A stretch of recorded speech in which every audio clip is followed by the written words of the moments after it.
we will be taking off again for 3 more stops. Wait,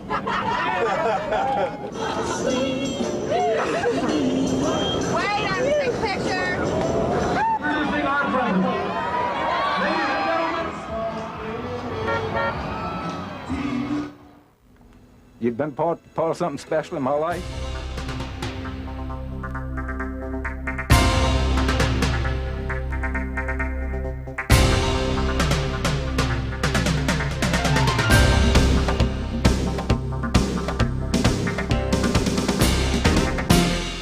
From in front of the old Arkansas State House, where Governor Clinton last night made his victory speech. We're going to tell you this evening about a giant conspiracy. Actually, it's more of a collaboration than a conspiracy. The campaign was party to it, so were the Clinton and Perot campaigns, and so too were the television networks.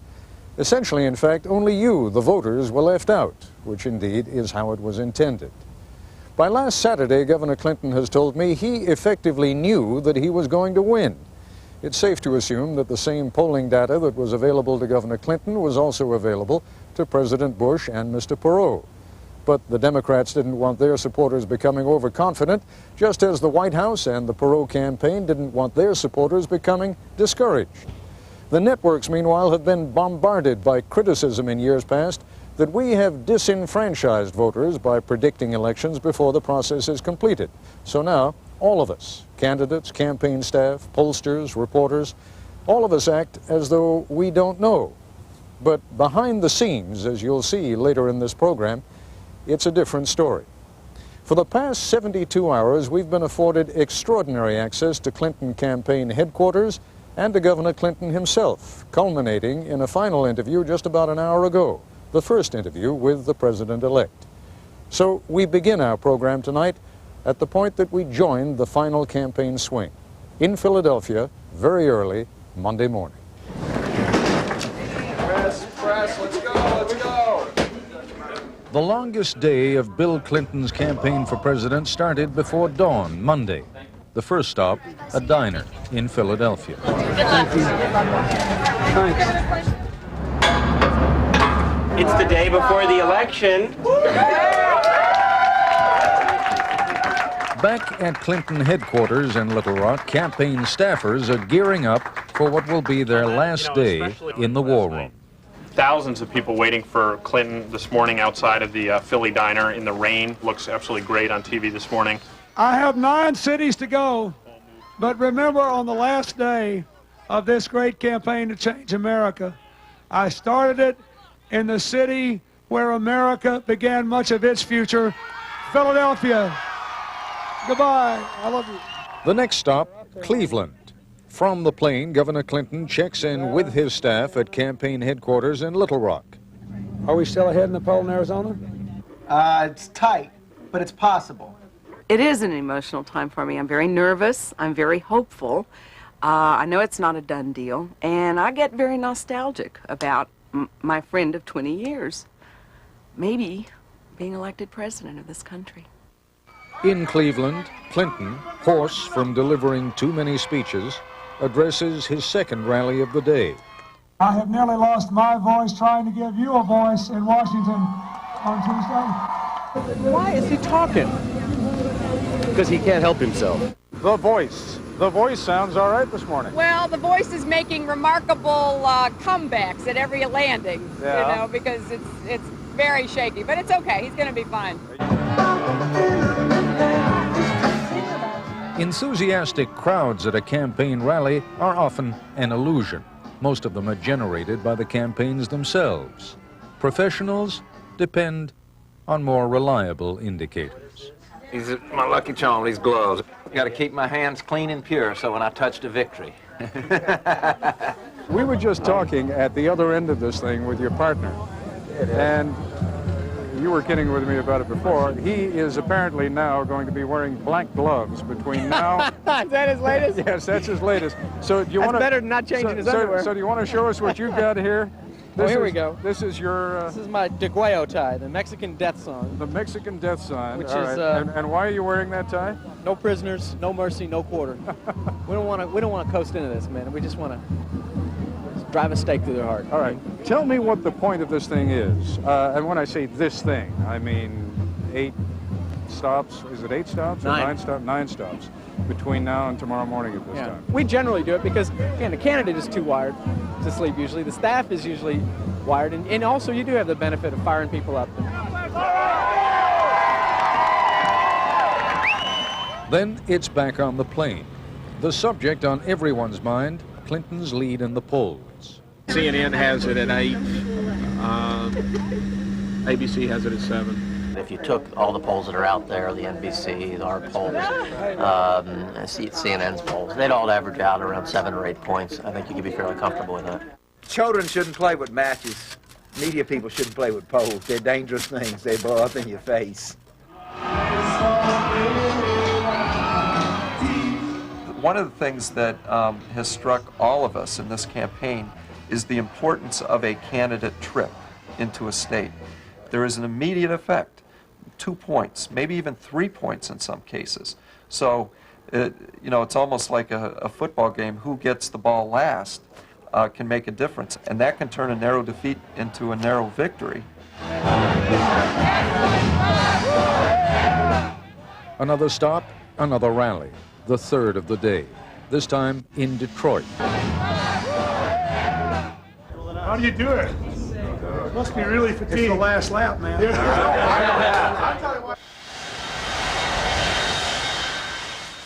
It is just after 4:30 in the afternoon. The campaign is already more than 10 hours old, and it is not yet half over. We are in St. Louis. It is cold, it is drizzling, and it is miserable. It is as though Governor Clinton has made a compact with the American public. If they will only vote for him tomorrow, he will subject himself to one more day of as much pain as humanly possible. The speeches and rallies are simply the most visible part of the campaign.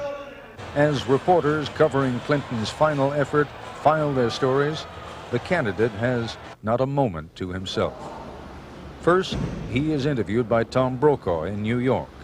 In the time that is left, before departure from St. Louis, another round in the endless cycle of autographs, handshakes, and photographs. And then it's back to work. The Clinton Marathon touches down in Paducah, Kentucky.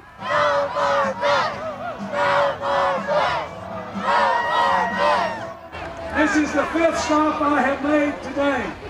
We began in Pennsylvania. We went to Ohio. We went to Michigan. Pennsylvania has a governor who's not supporting us. Ohio has a Republican governor. Michigan has a Republican governor. And Missouri has a Republican governor. And so we have to be there to make sure that to counteract the infrastructure in those states.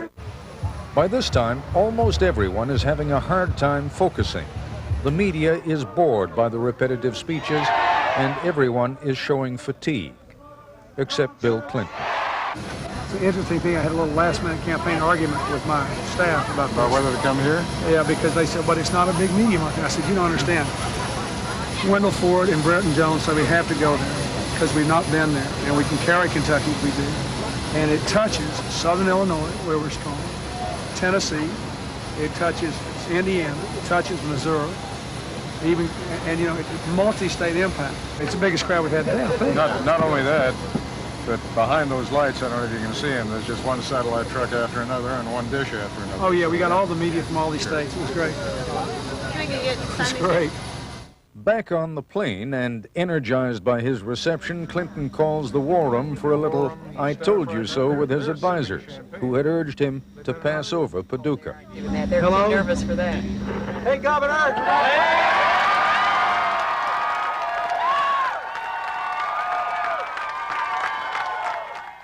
Does this mean you think it's time for a change in America? Does this mean you think your candidate was right in going to Paducah against all advice? I'm proud of you. I'm grateful to you. Come see me when I get home in the morning. I want you to be the candidate.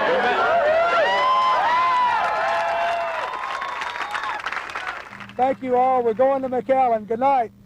The call interrupts the last war room meeting of the campaign. I was kidding James yesterday. I said he's about to pass from the role of regular human being into the role of a legend.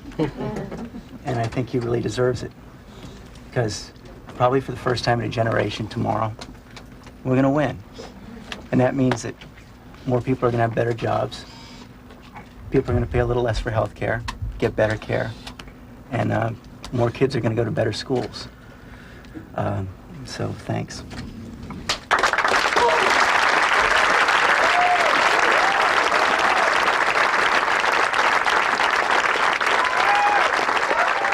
Back when I became a Democrat, and the way this party was really founded, and I think we forget it sometimes, is there's a simple doctrine. Outside of a person's love, the most sacred thing that they can give is their labor. And somehow or another along the way, we tend to forget that. And labor is a very precious thing that you have. And any time that you can combine labor with love, you've made a merger. And I think we're going to win tomorrow. And I think that the governor is going to fulfill his promise and change America. And I think many of you are going to go on and help him. I'm a political professional. That's what I do for a living. I'm proud of it.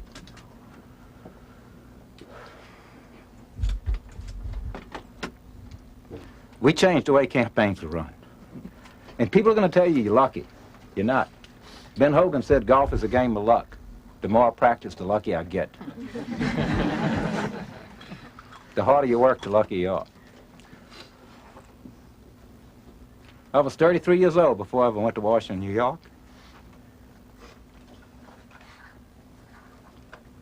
I was 42 before I ever won my first campaign. And I'm happy for all of y'all. You've been part of something special in my life.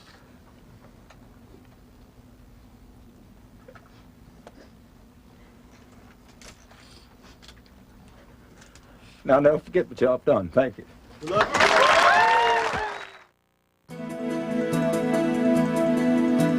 Tonight's ABC News Nightline Special Edition now continues. Once again, Ted Koppel.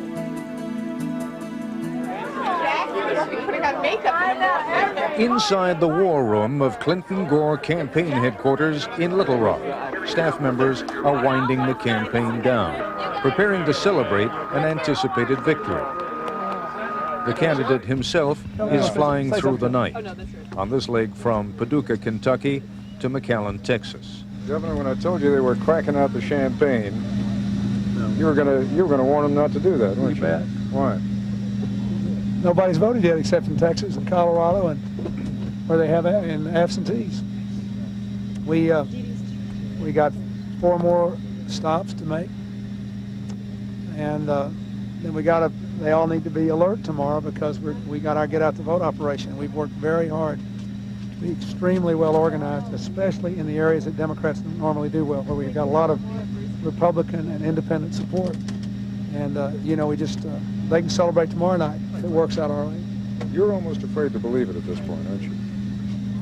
Well, I've been in a battle for over a year for things that I believe in, and it all is building up to tomorrow. Tomorrow hasn't happened yet. So I think we got an excellent chance to win, but I think we've all got a job to do, including me, and then we'll celebrate tomorrow and Wednesday. And I think America likes a comeback. I think they like somebody that fights for what he believes in. And that's what I am doing right here, right down to the wire. Roughly 20 minutes ago, President Bush made his final campaign appearance in Houston, Texas. We are 325 miles away in McAllen, Texas. And Bill Clinton is just getting warmed up. His campaign has another 12 hours to go. South Texas can bring America home to what it ought to be. Be there tomorrow and lift this country.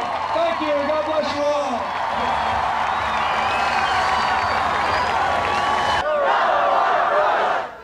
As Clinton arrives in Albuquerque, New Mexico, it is very late at night, and the temperature is below 40.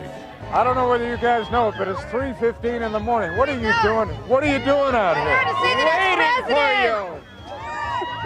At 3:15? Yeah, we've been here for 3 hours. Don't We'll stand all night here if we have to. Change is good. And he hasn't done for me, and I'm a Republican. What the hell am I doing out here with a bunch of Democrats? I feel out of place. But the reason I voted for Clinton is because he hasn't formulated a plan. The president hasn't done nothing. In spite of themselves, despite warnings against overconfidence, staff members have begun talking openly of President Clinton's plans after the election. I think he will try to focus on 1 or 2 or 3 major areas early on. There is one final stop on the Clinton campaign, Denver at dawn.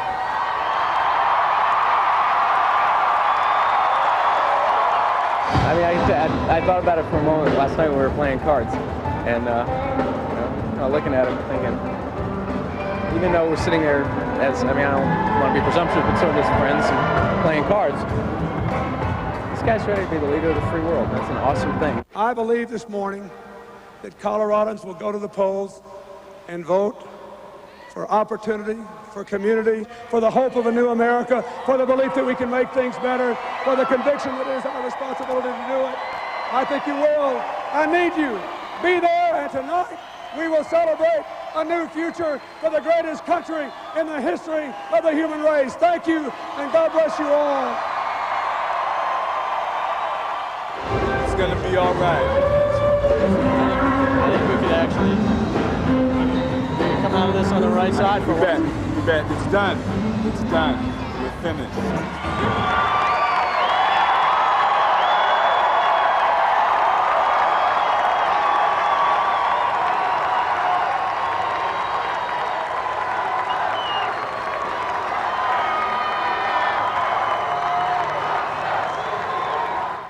The final presidential campaign appearance of 1992 is almost over. In the eastern half of the United States, the polls have already opened. It is just after dawn in Denver. And Bill Clinton is lingering for a final moment before re-entering his campaign aircraft for the flight home to Little Rock. I hated to leave. The energy, that's what I was getting out of that crowd, And they believed it in me. They had all that hope, and I somehow wanted to grasp it and take it home with me and keep it always. Let me first of all just say something, and how do you react to it? It's over. It's hard to believe. A year and a month ago to the day, I'm sorry? we began. With all the ups and downs, it's been an incredible experience for us. And I think that going back to the people, spending all the time talking to people and touching at these rallies, getting on the bus trips, doing the town meetings, trying to be accessible, giving the people their government back is a way of giving them their country back. And I think that will be the enduring legacy of this campaign. There have been bad moments in this campaign, and moments when both of you must have felt it's not worth it.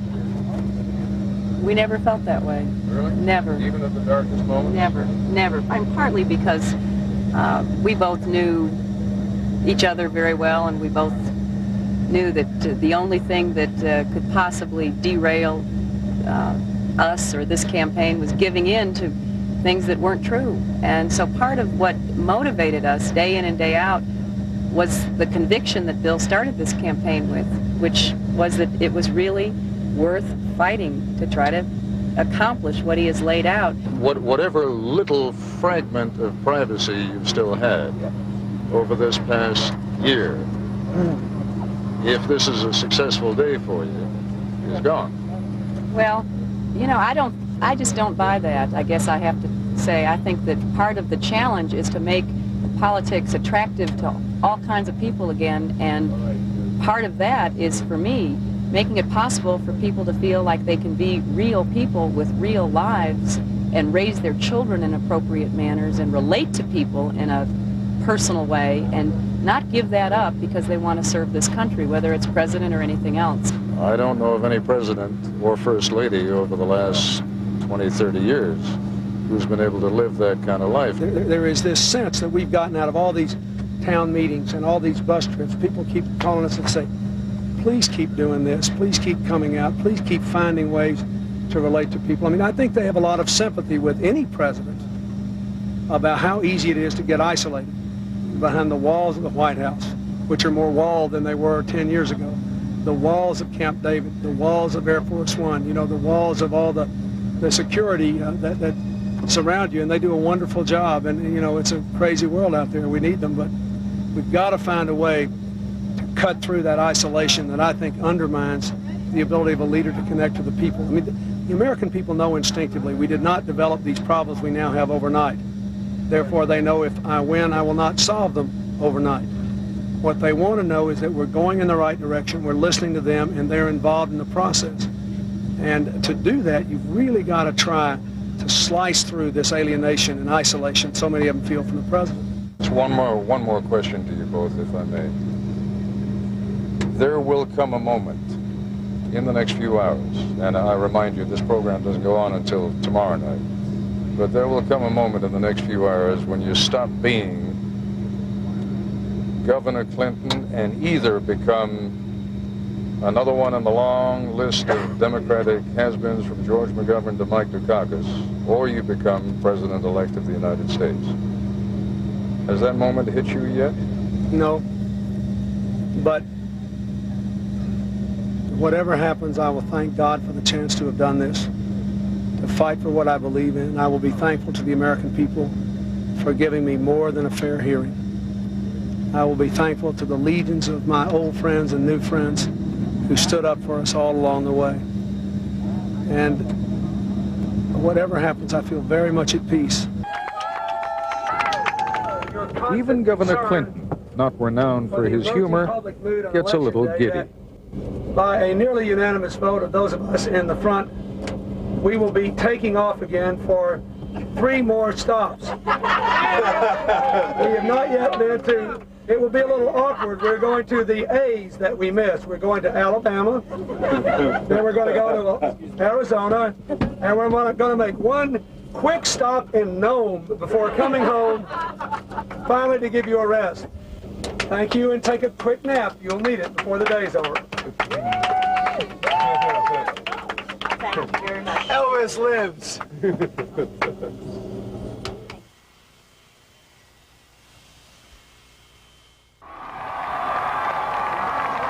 The 30-hour campaign marathon ends in Little Rock shortly before noon of Election Day. It is just about the time that the Clinton staff, back at campaign headquarters, is getting its first results from the exit polls. Up one in Florida. The numbers confirm everyone's political instincts. Yeah, I think we've done a little better than I thought.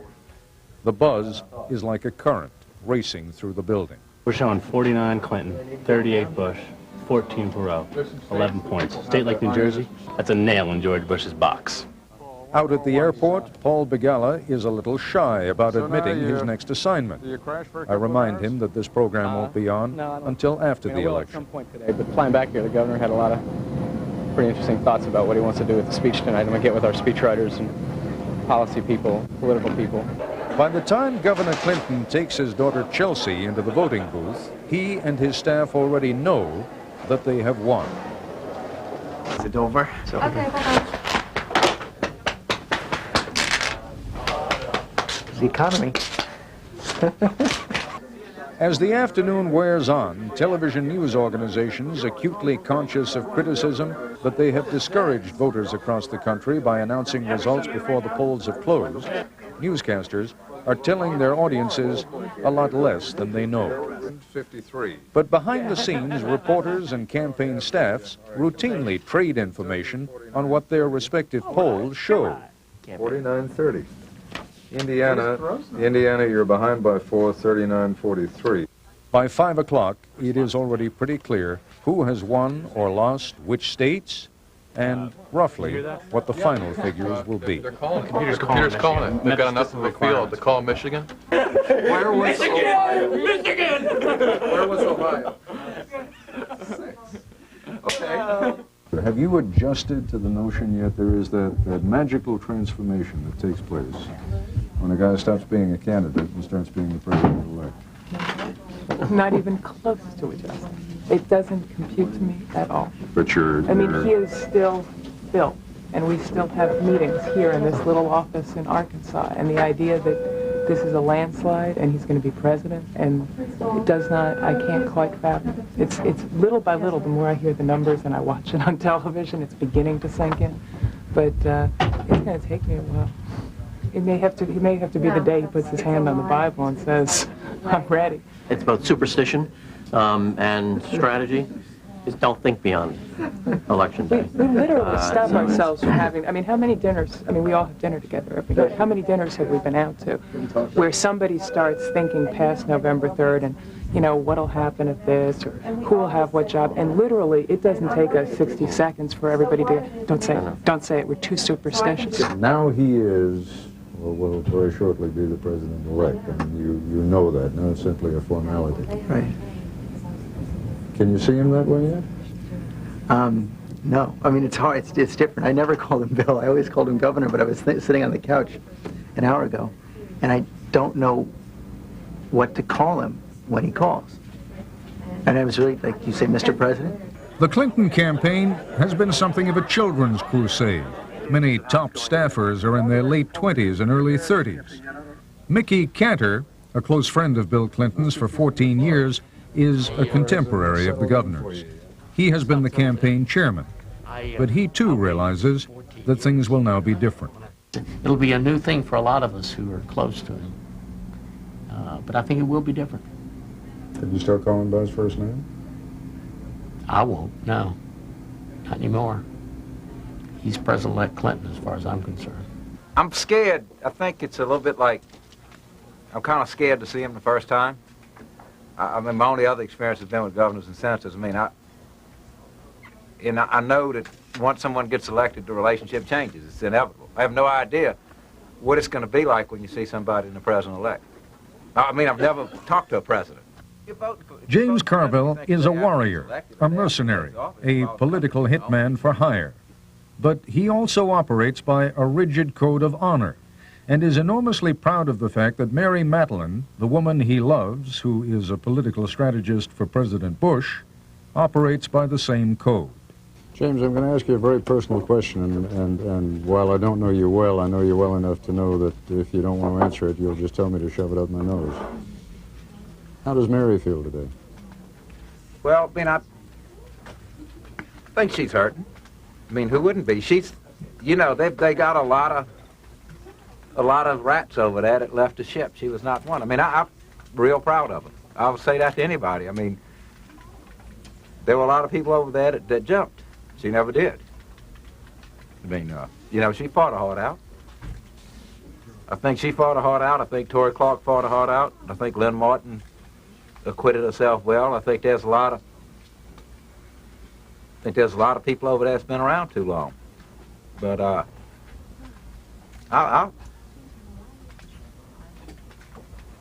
mean, I think she probably fought, you know, I mean, she fought hard. I'd have enormous, I mean, I would say it to anybody. I mean, and I think that I don't think people tell me this on the campaign because of my relationship with her, but I think people respect the fact that she stood up and fought for her guy. I mean, I think that they obviously, I mean, we hit back hard, and I think she probably said some things that, but she was in there plugging away. And you see these, look, if Bill Clinton ever gets into political trouble, and I was as loyal to Bill Clinton as Mary Matalin was to George Bush, I would have served Bill Clinton well. I'd say that to anybody. What's your dominant emotion today? Pride, happiness, nostalgia, sadness, combination? I can't sort it out. I really can't sort it out. I've all my life I've thought of the way I would feel on a day like today. I mean, I've dreamed about it. When I jog, I think about it. I drive in cars, I ride in airplanes, I think about it.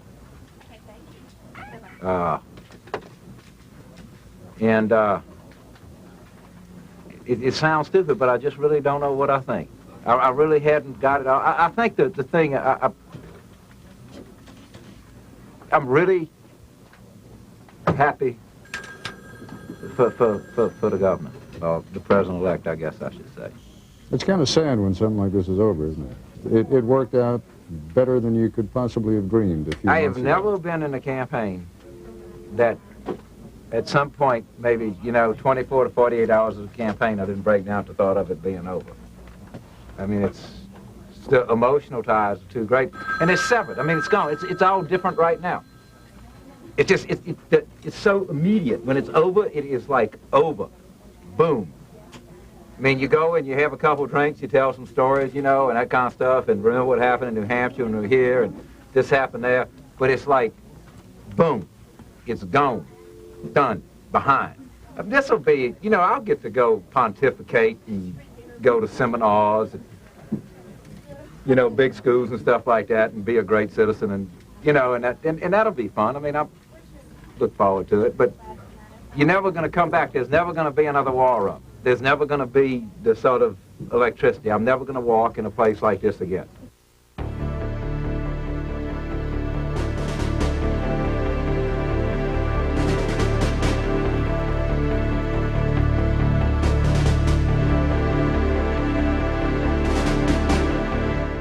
Has someone told you yet, because I honestly don't know the answer, is it at this point appropriate to call you governor or Mr. President-elect? What's the... I think governor. Is there such a title as Mr. President-elect? Oh, no, I don't think much about titles. I don't know. It never occurred to me before. Yeah, because, I'll tell you, a lot of your staff are wondering what to call you now. Can we just go over there Sure. and sort of lean against the riser, maybe one of the last casual pictures we get of you? Dusk was falling over Little Rock just about an hour ago as we walked out into the garden of the governor's mansion for a few final thoughts on these last 72 hours in Bill Clinton's life. You going to miss this place? Yeah, very much. I'll miss the house, the grounds, the neighborhood. I'm really attached. I think it became obvious to people in this election that I'm very, very much attached to my roots here. And it will be difficult for me to give them up. You and I have talked a couple of times over the last 48 hours or so about that magic moment when you begin to feel, your wife Hillary begins to feel, the staff members begin to feel, the reporters covering you begin to feel that you're not quite the same person you were. I know you're going to fight that. You still feel like the same person, but you know you're not, don't you? Well, I have more responsibilities now. And I have even a higher sense of obligation. I'm happy about it. I'm exhilarated by it. And I'm still pretty, I'm a pretty loose person, pretty laid back. I don't take a lot of these things too seriously, but this is a very important time for this country, and it's beginning to sink in. I mean, today I didn't go to bed until about 4 last night, and as you know, I worked 30 hours the day before, so I was awfully tired, but I just finished my first 2-hour meeting with the board of my transition operation. We've gone over a lot of the kinds of decisions we need to make in a short order and the kinds of things that we'll have to do between now and the first 100 days of the presidency, and there's just an immense amount of work to be done, all the while trying to be faithful to our obligations to thank the people who helped us and to maintain the kind of can-do and open and flexible culture that was so dominant in our campaign. So I spent 2 hours of rather mind-boggling hours thinking about what comes next. So I don't expect that I'll have a lot of time just to sit down and revel in the election. There's just not going to be much time for that. I don't think you will. Are you going to, normally, it's foreign policy that comes first, and indeed, when you met with reporters here this afternoon, you were instantly making it clear to friends and foes alike out there, there's always that danger that someone's going to misinterpret the American process, which is so natural to us and seems so strange to other countries. You also mentioned the economy. When it comes to naming your cabinet members, are you likely to stick with tradition, or are you going to send another signal? I'm not going to ask you who you're going to name, but maybe name a Secretary of Treasury first, or leader of OMB. I mean, something to say to the American people, the economy is going to come first. I think the American people will be very clear on that as they watch the conduct of this transition. I haven't made a decision about what cabinet members to name in which order. That may, in some measure be a function of how we come in the selection process, but I am going to focus like a laser beam on this economy. And foreign policy will come into play in part as it affects the economy. Healthcare comes into play in large measure as it affects the economy as well as the lives of millions of Americans. But we've got to keep that focus because so many of our social problems have been aggravated by economic difficulties. There's more child abuse and neglect than there would be if we had a healthier economy. There's more family breakup. There's more crime. And I'm not blaming child abuse, family breakup, and crime on the economy, but the economy makes those things worse. And we have got to focus on the things that we can have an impact on early on and then reach out and radiate to these other things we want to bring in. Any calls yet from foreign leaders? Some were placed today apparently when I was sleeping, and I just couldn't call them back, but I intend tomorrow to make some calls back. We'll see who's called and what the appropriate thing to do is. I'm anxious to have some conversations with them, but I thought that today I ought to spend some time focusing on my own responsibilities. Is there someone there with sort of a Robert's Rules of Order for you? I mean, there aren't a whole lot of people who have become President of the United States, and not many to tell you what's appropriate and what's inappropriate. Yeah. Well, we have some people who've done a good job of studying transitions. They've done a good job of trying to sense the proper protocol of how I should do this. But, you know, I'm a very active, hands-on person. It's my style. It's the way I've governed here. It's the kind of president I expect to be. I want to be involved with people, and I want to be involved with them not just in having nice personal relationships, but in working relationships and getting things done. That's what I keep score by, whether we do things. And so I hope that the other leaders of the world will find that refreshing, and I think they will. One last question, Governor. How many months do you give yourself before the country's problems cease being Bush's problems, Reagan's problems, and become Bill Clinton's problems? Oh, I don't know. That'll be up to the people, I guess, to some extent. But keep in mind, there are, as I've said till I'm blue in the face for over a year now, there are two big economic problems in this country. One is the short-term problem of this lingering recession, which keeps driving incomes down and unemployment up. The other is the problem that has gone on now for nearly 20 years of steadily declining American productivity, where we're not generating wealth at the same rate as many of our competitors. So that over a decade now, based on the census figures, 2/3 of the American people are working harder for lower wages than they were making 10 years ago, which means when we're adding jobs or shrinking, when the economy is growing or shrinking, there is a trend that is not healthy.